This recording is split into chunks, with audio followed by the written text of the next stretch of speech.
Rainbow Weaver by Linda Elovitz Marshall and Elisa Shivari.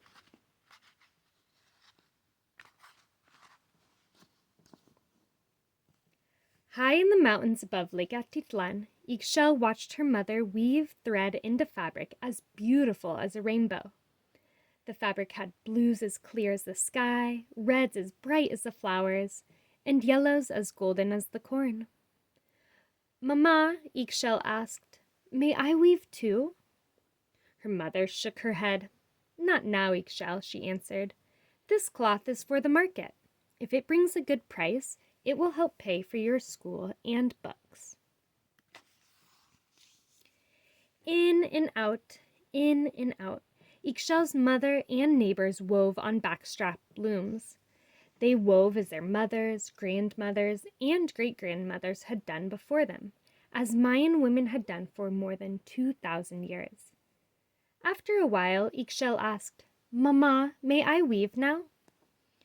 Again, her mother shook her head. "Count threads with me, my love. I'll show you how we make designs." Ixchel and her mother counted together. Hun, kapa, osha, chacha. With each additional color, the cloth grew longer and the designs prettier. Ixchel reached for some thread. "Please," she asked. "No, my love," answered her mother. "You are still too young, and there is no extra thread." Ixchel crossed her arms and studied the hard-packed dirt of the yard. "I want to weave. I want to help pay for my books and school, too," she thought.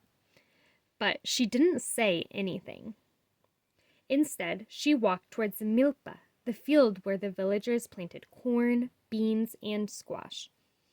Plastic bags littered the path.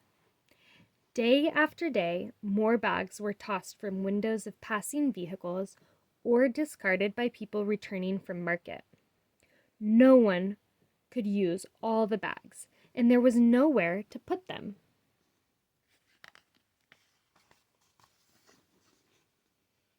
Pushing the bags aside, Ixchel gathered branches and sticks. Some of the sticks were long and some were short. She carried the sticks and branches home and then tied them together. "What are you doing?" a neighbor asked. "Making a loom," Ixchel answered. Her mother smiled. "But Ixchel," she said, "we don't have any extra thread." "I know, Mama," she answered. "I won't take any."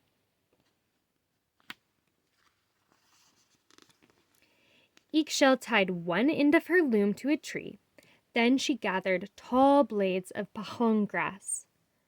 Sitting on the ground, Ixchel joined the blades of grass together by knotting the end of one blade to the end of another until she made a long chain. Then she pushed the batten over and under, back and forth, turning the blades of grass into fabric. When the fabric was finished, it was too small to be a doormat or even a placemat. It was too scratchy to wear as a bracelet. Worst of all, it was a dull greenish white. The fabric was far too small, far too scratchy, and far too dull for anyone to buy. Ixchel knew it would never sell. Disappointed, Ixchel took another walk. Climbing the path villagers took to bring sheep up the mountain, she saw a clump of black wool hanging from a branch. Ixchel tucked the wool under her belt. She noticed more clumps of black and white wool dotting the grasses, sticks, and plants. Ixchel gathered this wool and tucked it under her belt, too.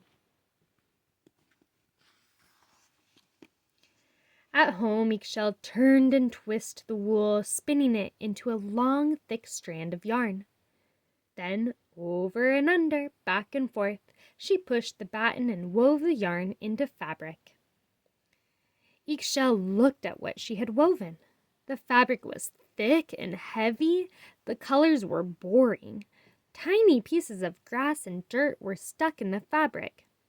The weaving was far too thick, far too boring, and far too dirty for anyone to buy. Tears rolled down Ixchel's cheeks. There's no way my weaving will sell in the market, she thought. No way I can help. Wiping her tears, Ixchel headed towards the milpa again. Along the way, she kicked aside a plastic bag. Red, purple, orange, green, yellow, and blue bags were everywhere. They were in the fields, drooping from branches, and clogging roads and ditches. There were so many bags, it was hard for her to walk. Angry, Ixchel picked up a bag. She ripped it into shreds. Suddenly, she had an idea.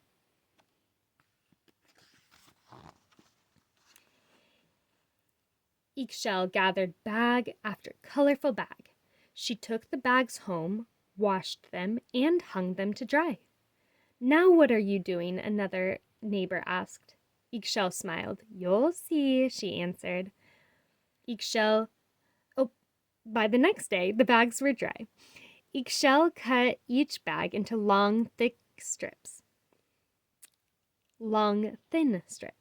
She tied the strips together. Sitting at her loom, Ixchel pushed the batten over and under, back and forth, weaving until she had used all the strips.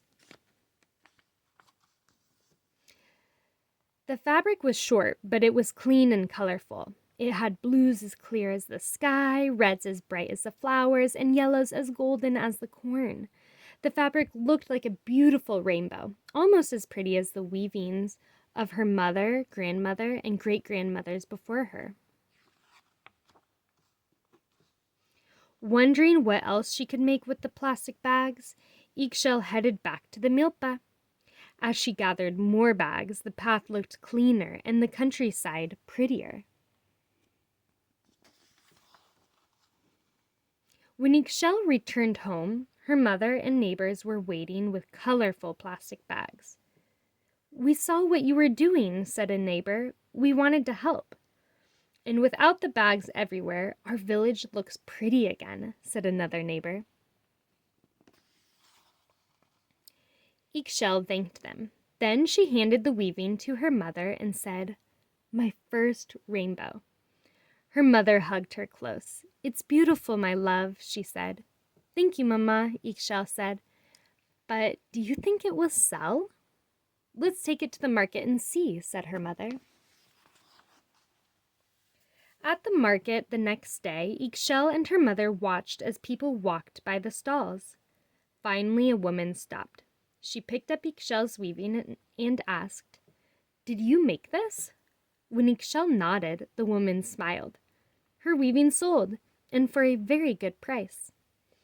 Ixchel beamed with happiness. Now she could help pay for her books and school. And like her mother, grandmothers, and great-grandmothers before her, Ixchel had woven a rainbow. The end.